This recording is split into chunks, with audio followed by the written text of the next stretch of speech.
Salut à tous, j'espère que vous allez bien, que vous êtes en pleine forme. Ça faisait longtemps que j'avais pas fait une vidéo PMS.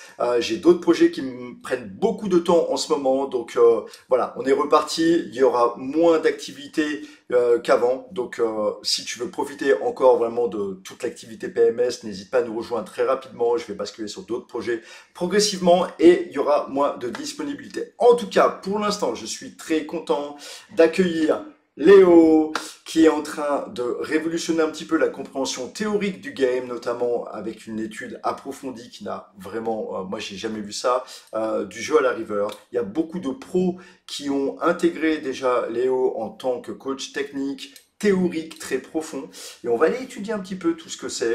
Donc Léo, bienvenue à toi.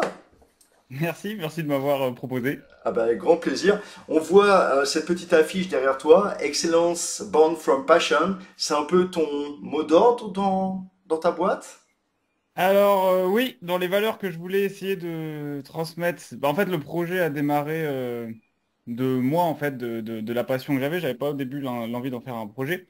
Et du coup par la suite, quand je me suis dit bah quelles sont les valeurs en gros que j'ai envie de transmettre à travers Deep Dive Poker, même si évidemment c'est pas l'objectif c'est pas de transmettre des valeurs, c'est de transmettre du savoir. Mais même tu vois dans mon approche, je me suis dit je vais conscientiser quelles sont les approches que je veux faire. Et je voulais vraiment faire quelque chose d'hyper solide. Et du coup, je trouvais que l'excellence, la passion, c'était deux choses qui me parlaient bien. Donc, j'ai essayé de Ouais. les mettre ensemble. Et Excellence, Born from Passion. Angela Duckworth, qui a écrit un livre qui s'appelle l'ANIAC, c'est une chercheuse en psychologie. Elle a étudié pendant plus de 20 ans comment on atteint l'excellence. Et pour elle, en fait, ça vient de la passion que tu multiplies par la persévérance. Et ces deux valeurs clés, quelque part, créent en fait l'ANIAC, la passion et l'immense persévérance. Donc, ton projet, c'est Deep Dive Poker. Est-ce que tu peux nous en parler un petit peu plus?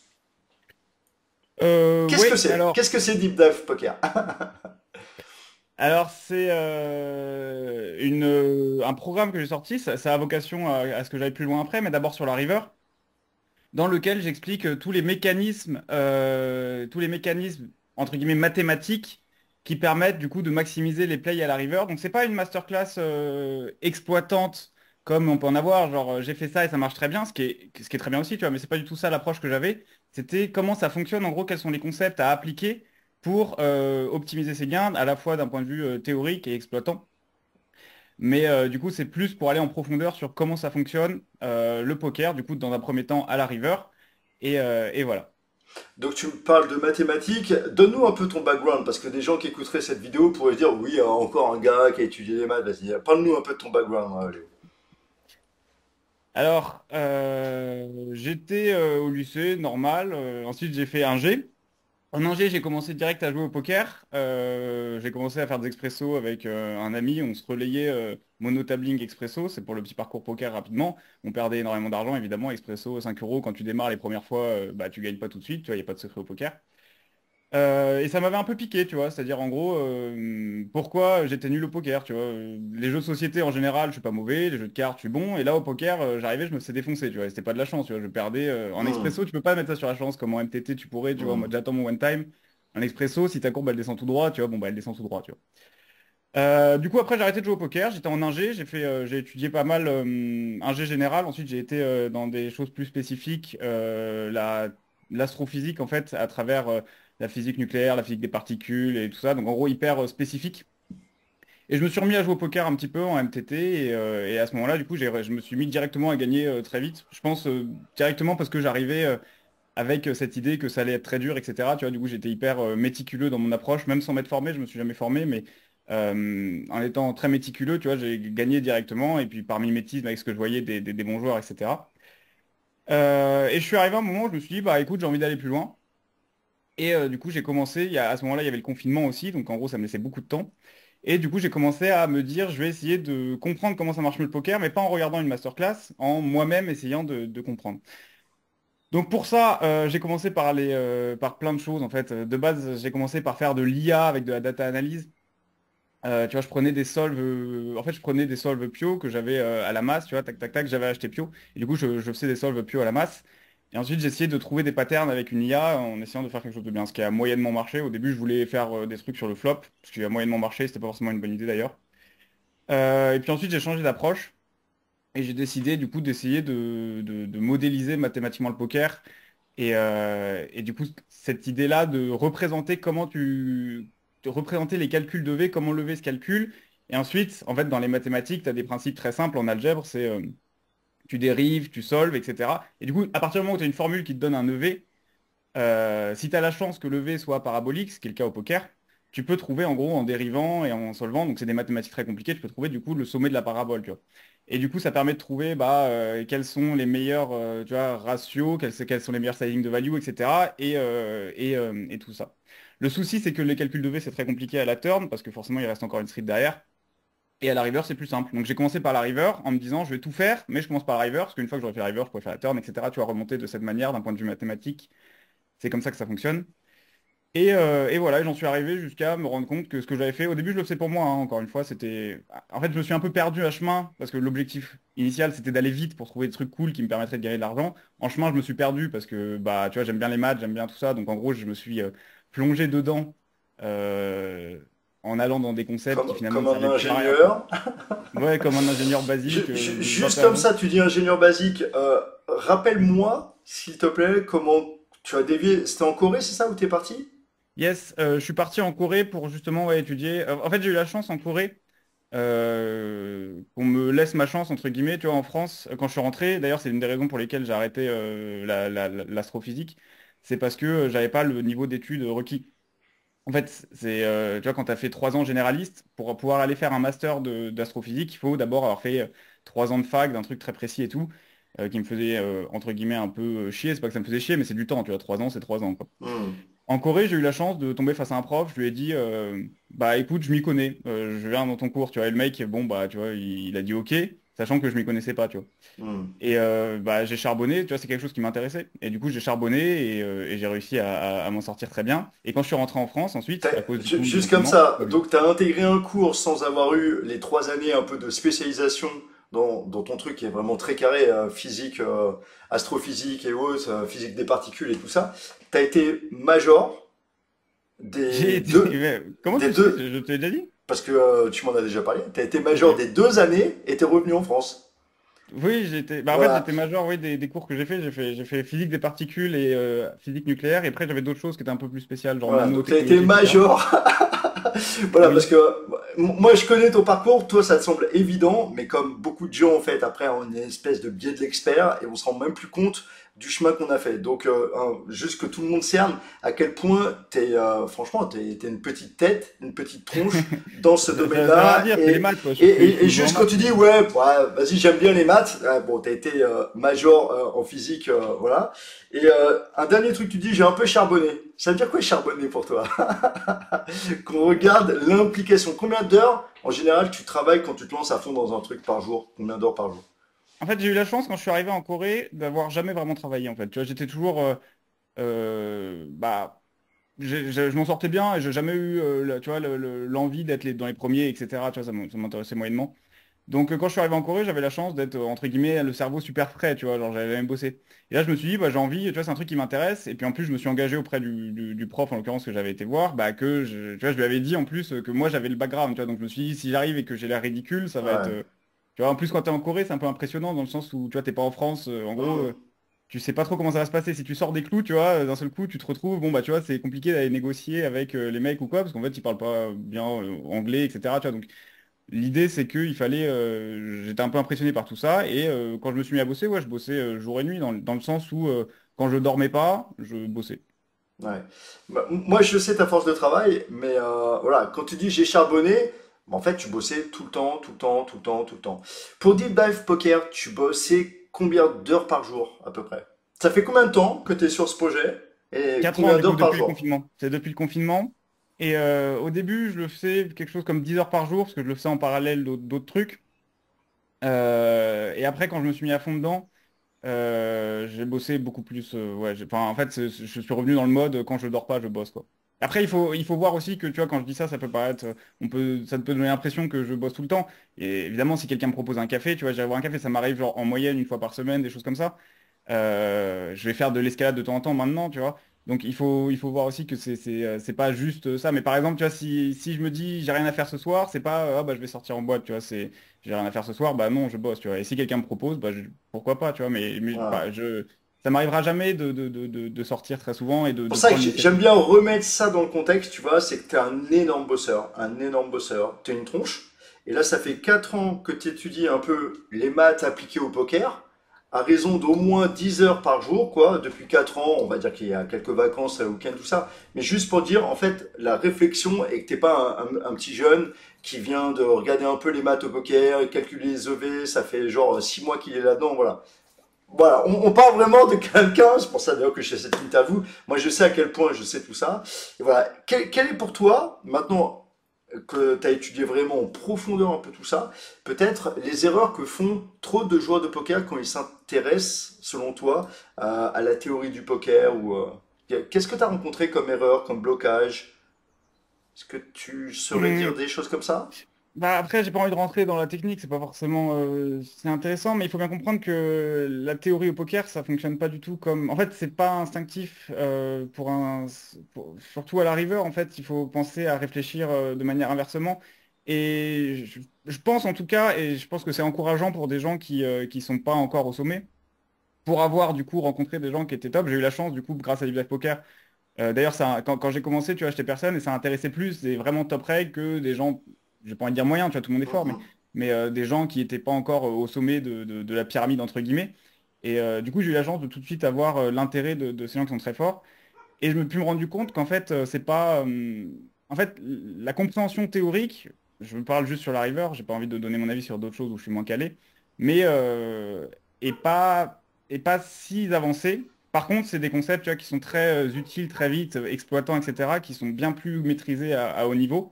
Mais la compréhension théorique, en fait, pour avoir rencontré et parfois coaché des gens qui sont extrêmement forts et des gens qui sont moyens, en fait, pour moi, c'est pareil, tu vois, en fait, il y a pas de différence à ce niveau-là. Même les très bons, je sais que Clément Richez, qui fait partie vraiment des tout meilleurs joueurs français, quel que soit le format, pour le coup, lui adore Deep Dive Poker, en fait, vous avez fait une interview ensemble, et même un joueur comme Clément, par exemple, on va dire que théoriquement à la river, il est vraiment loin, en fait, de la compréhension de la théorie du game.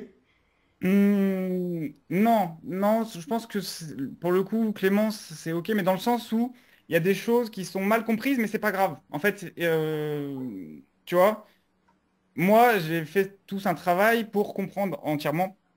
Et du coup, il y a des choses que Clément, en fait, je sais que il le comprend pas dans le sens où c'est pas quelque chose qui est intéressant, en fait, tu vois. Hmm, C'est-à-dire que il a raison de pas le comprendre. Et j'ai eu hmm. la chance d'ailleurs de rencontrer Clément. Lui, il fait partie des gens qui m'ont rencontré avant même que je commence à faire la masterclass, etc., juste quand je sortais de ma recherche.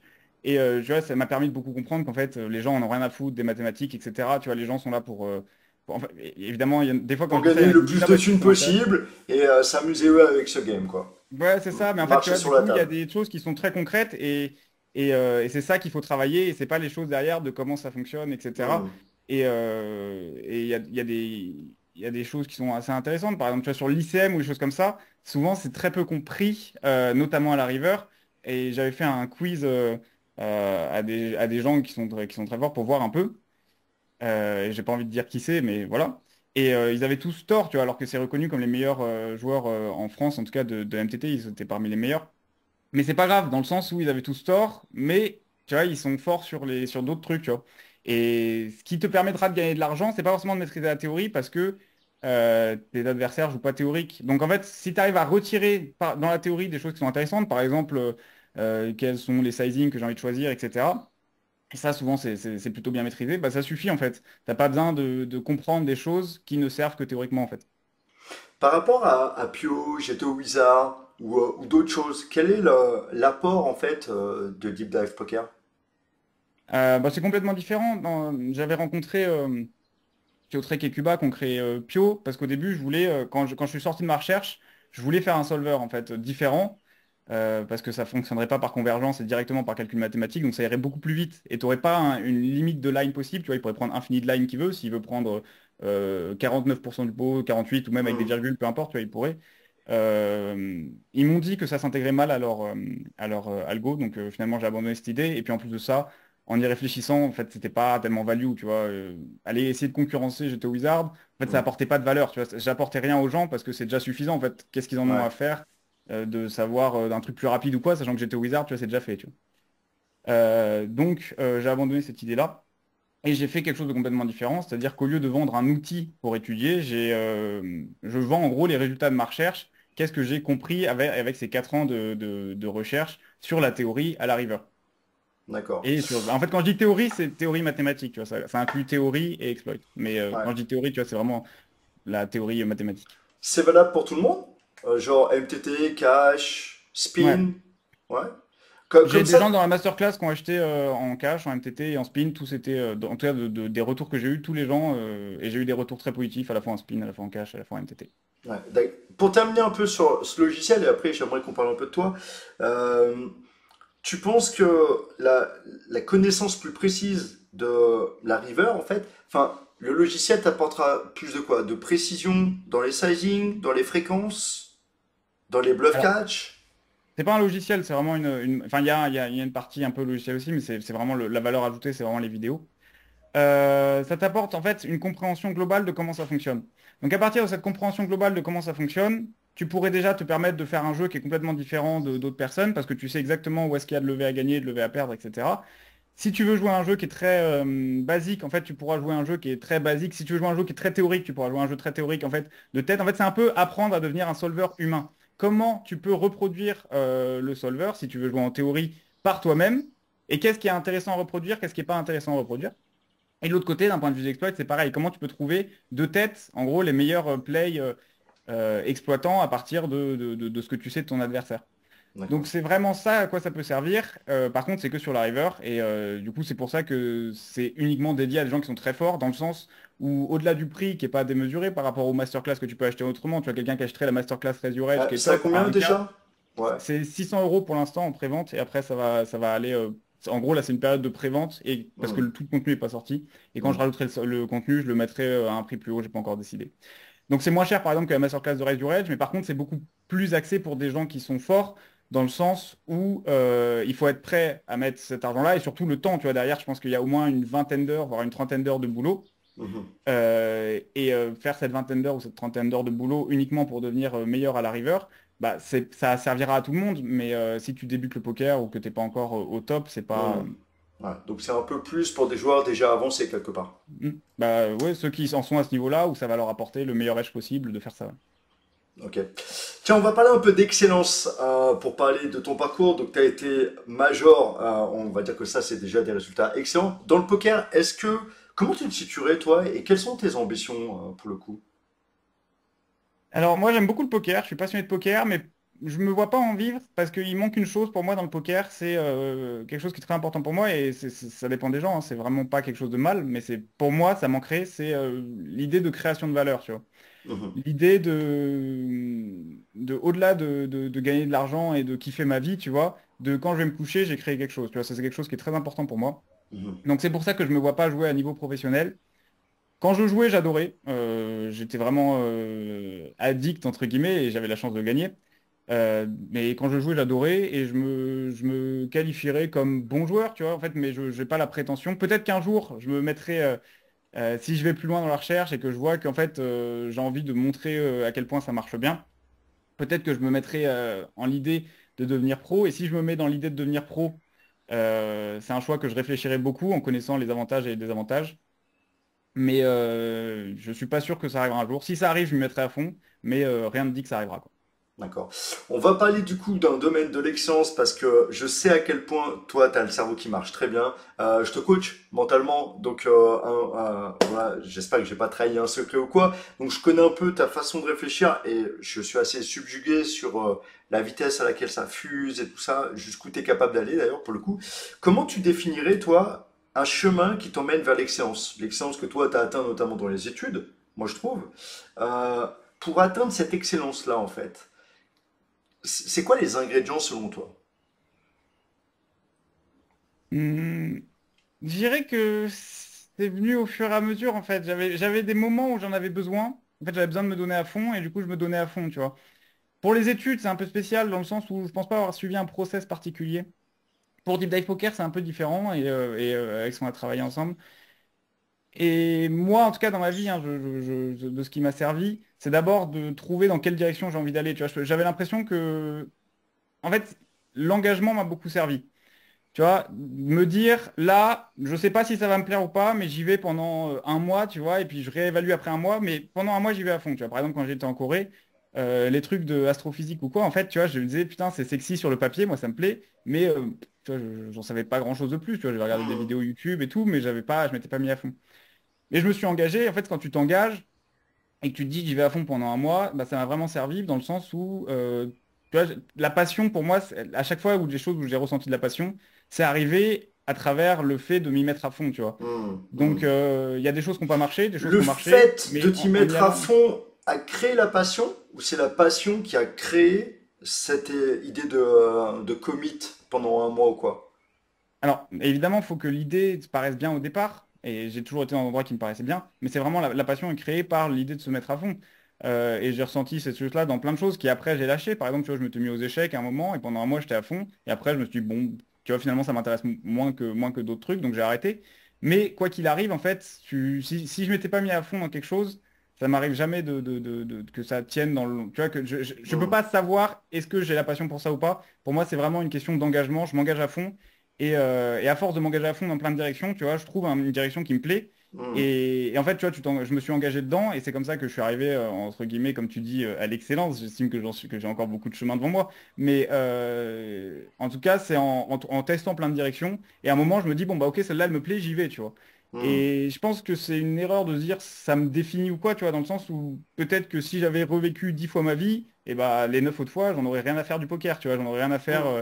des mathématiques, j'en sais rien, tu vois. Mais j'ai choisi cette voie-là et elle me plaît. Et tant qu'elle me plaît, j'y reste. Et voilà, mais j'ai pu choisir parce que j'en avais testé une quinzaine et que, en gros, sur les 15, celle-là, c'est ce qui me plaisait le plus, tu vois. Hmm. Hmm. Donc on teste, on se donne à fond quand on teste, on réévalue et peut-être que voilà, au bout d'un moment on trouve une voie.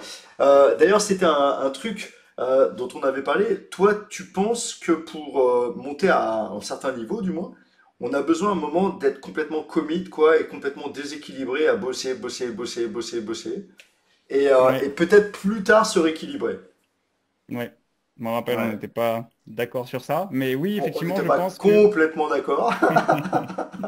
Mais oui, du coup, je pense que oui, il y a un moment où si tu Ou faut veux se commit atteindre. quoi. En fait, si tu veux atteindre un truc. En fait, tu vois, je veux dire, où que tu ailles dans la vie, et je parle encore une fois, j'ai 24 ans, tu vois, j'ai rien fait, mais où que j'ai été dans la vie, je me suis rencontré face à des gens qui étaient là depuis 10 ans et qui étaient bien meilleurs que moi, tu vois. Hmm.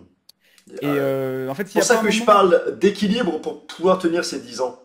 Ah, oui, bien sûr, mais ce que je veux dire, c'est qu'il y a un moment où, si tu veux faire quelque chose d'exceptionnel, encore une fois, je parle pour moi, quand j'ai voulu faire quelque chose d'exceptionnel, il a fallu que je me mette à fond, dans le sens où, pour arriver à quelque chose où quelqu'un qui s'y serait mis à moitié n'y est pas arrivé, tu vois, si tu Mhm. prends 1000 mecs qui s'y sont mis à moitié, bah, en fait, comment je fais pour être sûr que j'ai fait mieux que ces 1000 mecs qui se sont mis à moitié, tu vois? Et bah, les seules fois où c'est arrivé, en l'occurrence au début de Deep Dive Poker, j'ai bossé 2 ans comme un dingue, et en fait, je rêvais de ça, tu vois, je me réveillais en sueur dans la nuit pour devoir noter des trucs, parce que je me disais, putain, cette idée, je veux surtout pas la Hmm. perdre. Ça se trouve, ça marchait comme ça, tu vois. Je faisais des rêves de mathématiques, tu vois, et des fois je me réveillais, j'étais même pas sûr, est-ce que j'avais résolu ce truc-là ou est-ce que c'était en rêve, tu vois, et du coup je Hmm. regardais, tu vois, c'était un peu flou. En fait, j'étais vraiment obsédé par ce truc-là, et je pense qu'il y a plein de choses que j'ai pu, il y a une profondeur à laquelle j'ai pu aller, Hmm. Hmm. où j'aurais pas pu aller en étant équilibré, parce que si t'es équilibré, évidemment, tu tiens plus longtemps, t'es peut-être plus heureux dans ta vie ou quoi. Je dis pas que j'étais malheureux à l'époque, tu vois, j'en avais rien à faire, je bossais, tu vois, c'était ça. Mais si t'es plus équilibré, bah, je pense que t'atteins pas. Je pense qu'il y a forcément un moment où tu vas pas au même niveau. Tu vois, pour Mais moi, je pense que je suis convaincu d'un truc, et on avait déjà dit, mais que deux mecs qui bossent 6 heures par jour, ils seront jamais au niveau d'un mec qui bosse 12 heures par jour, tu vois. hmm. Et évidemment, il y a d'autres aspects à être en équipe, mais un mec qui bosse, tu vois, 6 heures par jour pendant un mois, il aura pas fait la même chose qu'un mec qui bosse pendant 2 semaines, 12 heures par jour, tu vois. En fait, Hmm. le fait d'arriver à une certaine profondeur, en fait, tu arrives à des choses supplémentaires. Je sais pas bien comment l'expliquer, mais j'en suis convaincu. Si, si, j'aime beaucoup ce que tu dis. D'ailleurs, on est arrivé un peu à, on va dire, à la conclusion que au début d'un projet, on se donne vraiment à fond. on se déséquilibre pour le coup.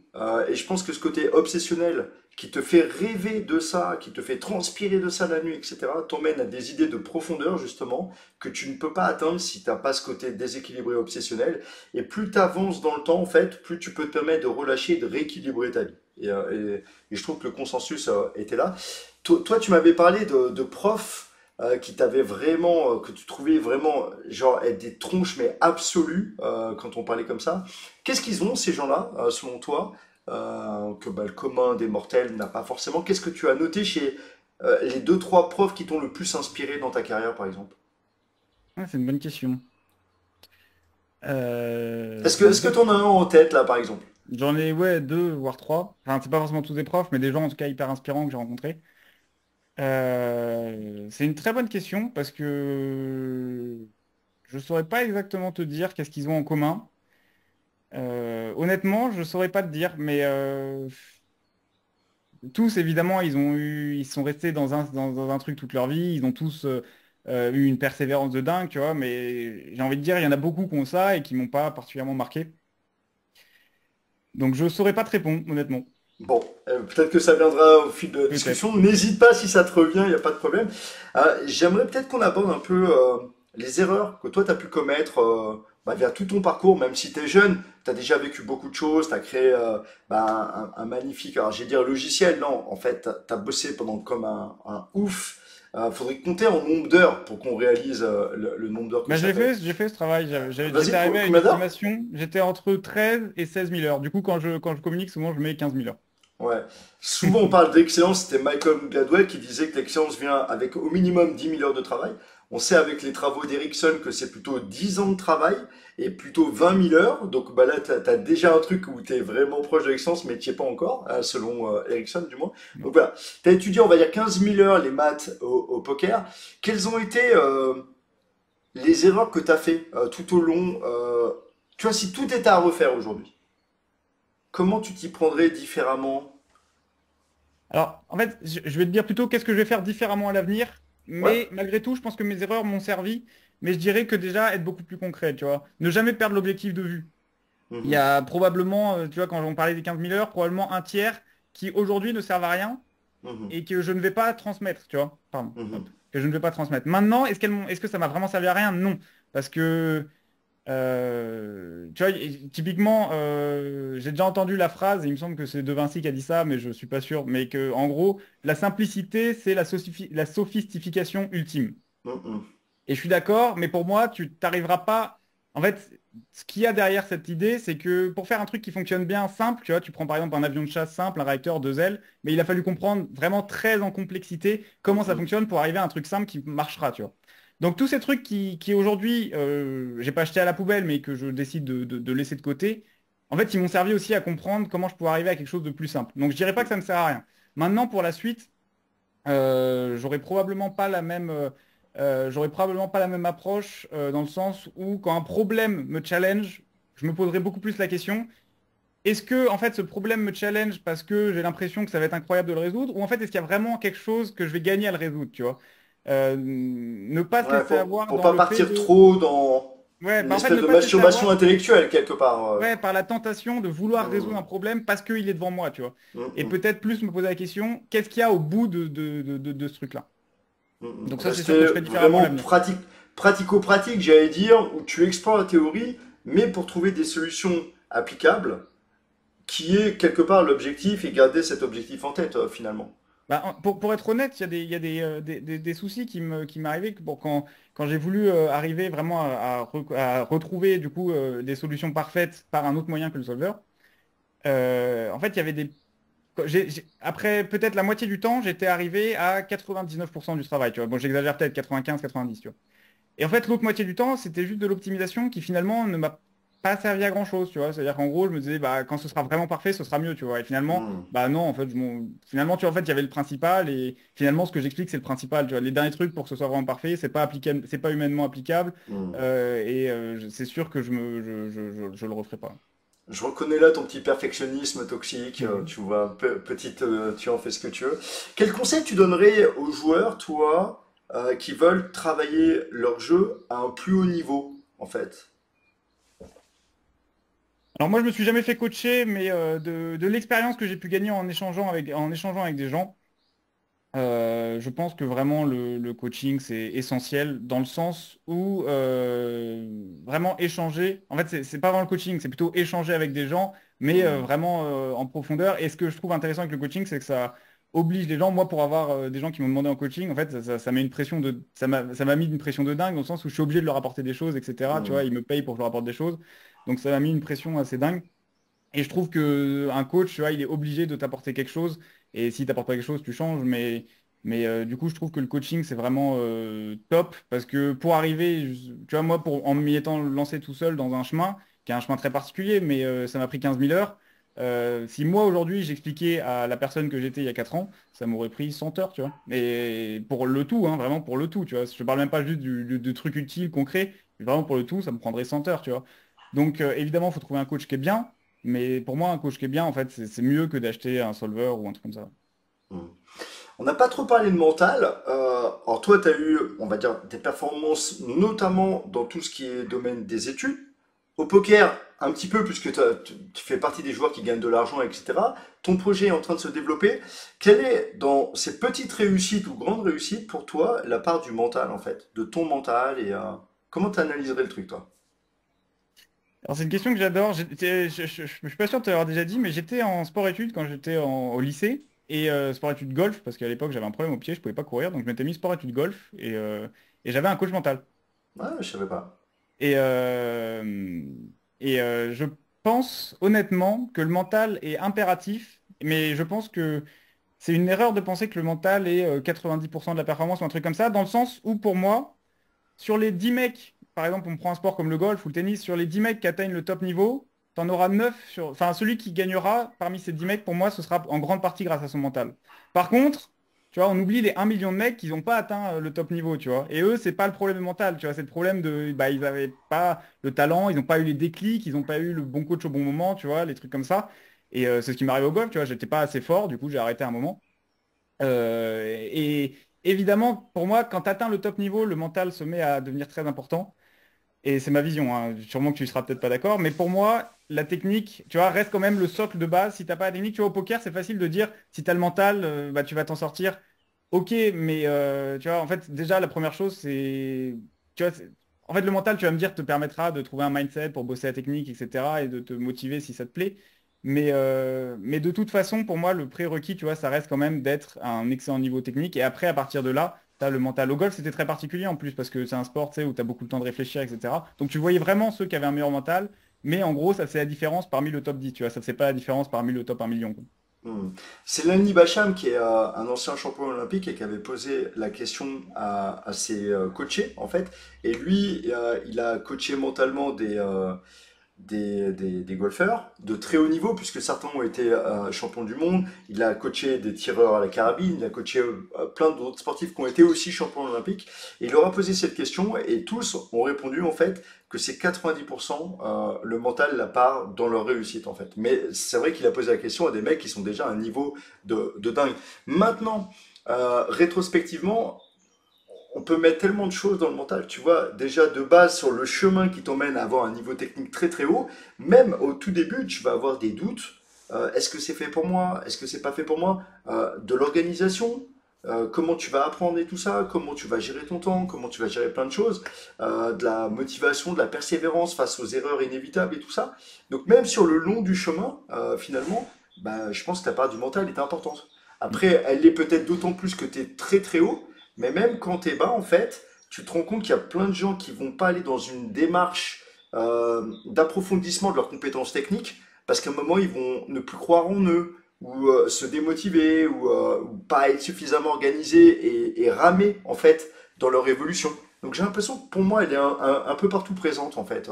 Mais bon, voilà, tu vois, je suis pas là pour défendre un truc, ça m'intéresse d'avoir également ton point de vue. Bon, je sais que t'es jeune, t'as 24 ans, t'as pas encore d'enfant. Si, et on terminera l'interview comme ça, si tu te projettes dans 20 ans, on va dire que t'as deux enfants qui commencent à avoir, je sais pas, 8, 10 ans, 12 ans. Si t'avais vraiment trois conseils à leur donner pour vivre, selon toi, Léo, une vie épanouissante, ça serait quoi? Une vie épanouissante. Ouh, alors là, t'as l'impression, hein. Bah, ouais, c'est une question très dure, hein. Je suis pas Ouais. sûr qu'il y ait des réponses universelles à ça. Mais Non, bah, on a chacun notre vérité, hein, donc... première chose, c'est que je leur dirais, bah, ce que je te disais, c'est un minimum de l'engagement, en fait. Tu vois, c'est trop facile de dire trouve ta passion, des choses comme ça. En fait, personne n'est né avec une passion, tu vois, ou alors c'est une hmm, passion un peu, entre guillemets, en carton, tu vois, dans le sens où si tu l'as jamais testé, tu sais pas trop. Donc, première chose, c'est de faire des choses différentes, tu vois, de s'autoriser à faire plein de trucs différents. C'est-à-dire que si tu as 6 ans, tu veux aller faire de la guitare et que ça te plaît pas, bah, arrête, il n'y a pas de souci. Mais par contre, quand quelque chose, quand on démarre quelque chose, c'est de le faire un minimum en s'engageant dedans pour justement pouvoir tester. Et pour moi, c'est la seule manière de trouver quelque chose qui plaît. Donc ça, c'est première chose, l'engagement. ouais, ça j'ai bien compris, et je trouve ça super inspirant de dire que la passion naît aussi de l'engagement, en fait.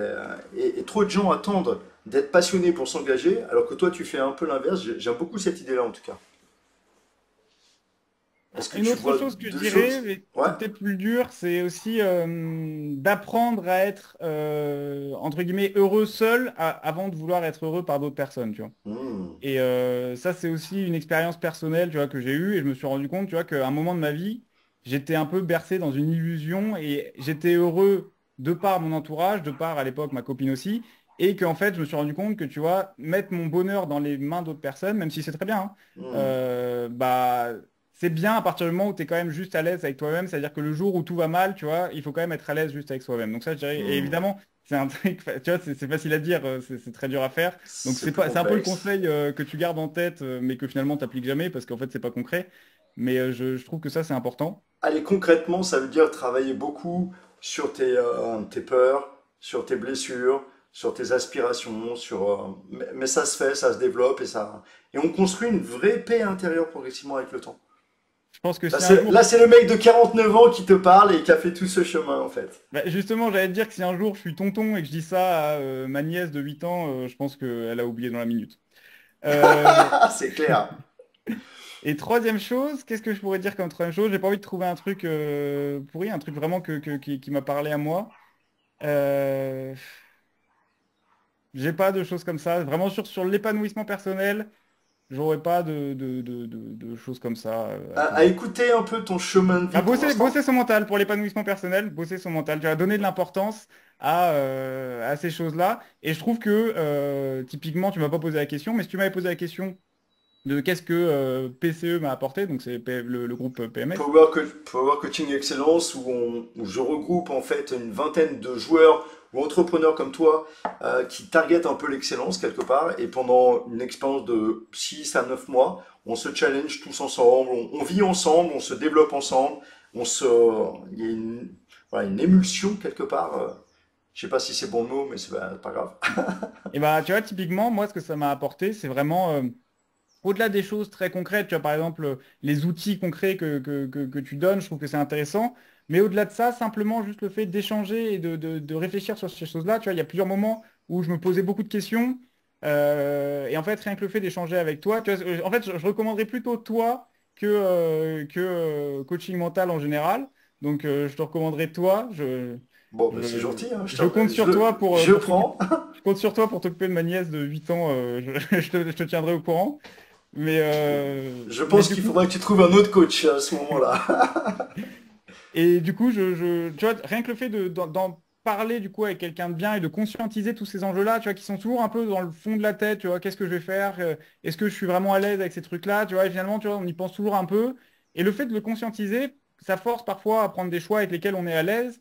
Et rien que le fait de faire un choix, tu vois, ça fait que le truc est fait, ça sort de la tête, tu vois, rien que le fait rien que le Hmm, fait de savoir où tu veux aller et de planifier hmm, dans sa tête pour que ce soit clair, en fait, tout est plus facile. Et évidemment, après, tu peux réévaluer, tu peux te tromper, mais le évidemment. fait, ça revient un peu à l'engagement, mais le fait de conscientiser les choses Hmm. et de savoir ce qu'on veut, c'est très important, je trouve. Et c'est pas quelque Ah, chose, c'est pas une démarche que j'arrivais personnellement à avoir seul. Et le fait hmm. d'échanger beaucoup avec toi m'aidait sur bah, à chaque fois que j'avais C'est un. vrai que dans l'échange, ça propose un miroir. Et moi, ce que j'aime beaucoup, c'est que dans le coaching, on dit, on permet d'aller voir les angles morts que seul tu peux pas voir, en fait. Est-ce que tu Et connais un mec qui s'appelle Cédric Doumbé? Oui. Et du coup, tu sais que Aïe! l'angle mort, c'est son... J'ai un truc dans le pied, pardon. Mais parce que angle mort, c'est ce qu'il dit tout le temps, les angles Ah, morts. d'accord, ok, je l'avais pas la ref. Moi, en tout cas, t'écouter, il y a un truc aussi qui me vient à l'esprit, c'est le fait d'oser explorer. T'es parti en Corée, t'as osé, t'es allé voir un prof, t'as osé un peu mitonner, mais t'y es allé. Je connais un petit peu aussi tes projets éventuels. Bah, tu vas oser complètement changer un peu de trucs. Et j'ai l'impression que toi, t'es un peu un aventurier de la vie à oser, et puis tu t'engages à fond, puis tu vois, et puis hop, et tu pars. Et d'ailleurs, comment tu vis éventuellement des échecs ou quoi? Je sais Alors même pas j'en ai si le plein. mot échec, Ouais, non, mais j'en ai eu c'est le plein. bon Je sais pas mot. qu'est-ce que tu pourrais appeler échec égal, mais des murs que je me suis pris dans la tête, j'en ai pris plein. Et c'est pour ça que je dis aussi qu'il faut être heureux seul, dans le sens où un échec, ok, très bien, je suis au fond du trou, je suis hyper mal, tu vois, c'est comme ça. Mais c'est pas grave parce que je kiffe ce que je fais, donc j'y retourne. Et puis tu vois, je pourrais faire ce que je fais seul. Tu vois, si par exemple demain, là j'ai la chance que Deep Dive Poker ça marche bien et que les gens, les retours sont très positifs. Mais le jour où tout le monde me met des retours négatifs, je me dis ok, bon bah ça plaît pas aux gens, bah c'est pas grave, tu vois, j'ai kiffé faire ce truc-là. Et du coup, j'étais à l'aise en fait. Tu vois, le fait d'y penser avant, de se dire j'y vais en sachant que la pire chose qui peut passer c'est ça. Mais si ça se passe, c'est pas grave, tu vois. Et tu vois, si demain je lance une entreprise et que je prends un risque et que je finis sous un pont, bah c'est pas grave, tu vois. Je me suis dit, ok, j'étais à l'aise de finir sous un pont, j'ai pris mon risque et j'ai pris le meilleur choix que je pensais être le meilleur choix à l'époque. Et puis voilà, tu vois, c'est être à l'aise avec les choses qu'on fait, je pense que c'est le plus important. Et du coup, des échecs, de toute façon, il y en aura, mais si Bah, bravo. t'es à l'aise. 24 ans, Léo. Ah, putain, bravo pour ce mindset.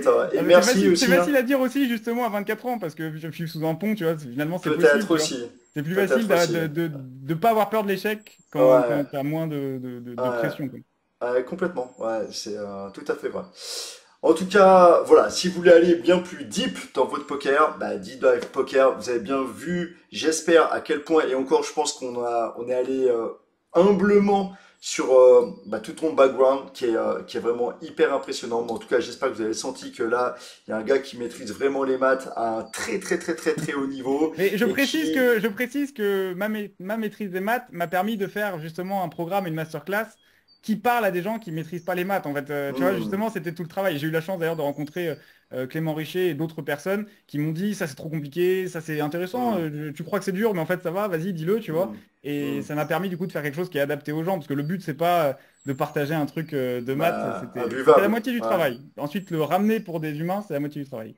D'accord. Bon voilà, si vous voulez être avec une tronche qui vous vulgarise des trucs hyper complexes Et et où tu c'est que mets trop des la pression, signaux, hein, mais je sais, et je te connais, mais je sais aussi ce que tu vaux, et je pense que tu es encore hyper accessible dans la masterclass, tu vas faire du coaching également. On te retrouve sur un site, une chaîne YouTube, c'est quoi exactement tes réseaux? Alors, il y a la chaîne YouTube française qui s'appelle Deep Dive Poker France, il me semble, avec Ouais. des espaces.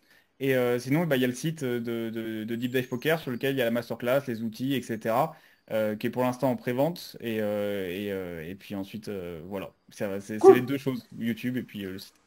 Eh ben, top, super. Moi, j'en profite juste pour dire que bah, si vous voulez aller aussi un petit peu plus loin dans le mental et justement faire du coaching avec moi, comme Léo vient de le dire, il faut en profiter un peu parce que je vais avoir un autre projet qui démarrera certainement dans quelques mois et je serai beaucoup moins dispo. Donc voilà, si tu es intéressé par avancer là-dedans, c'est un peu maintenant et dans les semaines qui viennent le dernier délai. Je te remercie vraiment beaucoup, Léo, de nous avoir éclairé un peu sur toute cette théorie. Puis j'espère que bah, des gens viendront te voir pour aller atteindre cette excellence qui naît de la passion, qui naît de l'engagement. Et j'adore en fait cette conclusion-là, quoi. Un grand merci à toi. Bah, merci à toi, et puis j'espère que ça aura servi ce que j'ai pu dire. Encore une fois, c'est juste mon expérience personnelle, donc Ouais. voilà, j'espère que. Et c'est comme ça, dans les échanges, que parfois il y a un gars qui a, ou une fille qui a un petit déclic. Voilà, on a juste, on partage juste notre point de vue et on n'est pas là pour dire qu'on détient une vérité quelconque, quoi. Portez-vous bien tout le monde et je vous dis pas à très bientôt, mais à bientôt. Allez, ciao ciao.